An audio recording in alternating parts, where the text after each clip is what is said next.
Hey guys, good morning. I hope सबैजना सन्चै हुनुहुन्छ। म चाहिँ आज तपाईँलाई मेरो मर्निङ डाइट सेयर गर्न आइरहेको छु कि भनेपछि सधैँ एउटा कुरा चाहिँ म सधैँ चाहिँ डाइट चाहिँ लिँदैन होइन, किनकि मेरो फेसमा पिम्पलको प्रब्लम छ। त्यसै कारणले गर्दा चाहिँ मेरो हप्तामा चाहिँ 2-3वटा डाइट हुन्छ, जुन डिफ्रेन्ट डिफ्रेन्ट होइन। यो चाहिँ मेरो आजको डाइट भएको छ। मसँग चाहिँ ओट्स सकिरहेको भएर आज मसँग ओट्स चाहिँ छैन होइन, लिन जानुपर्ने भयो।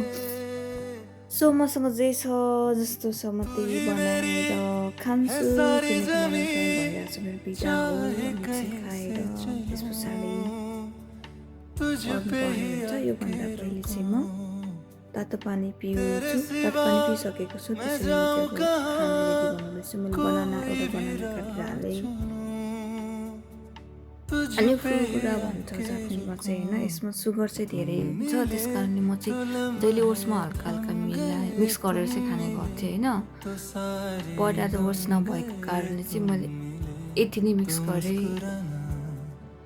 त्यस पछाडि मैले थोरै ड्राई फ्रुट राखेँ जुन मसँग अभाइलेबल थियो। यसको पनि स्टक सकिरहेको रहेछ। मेरो खाइ गर्न जाने बेला भइसकेछ।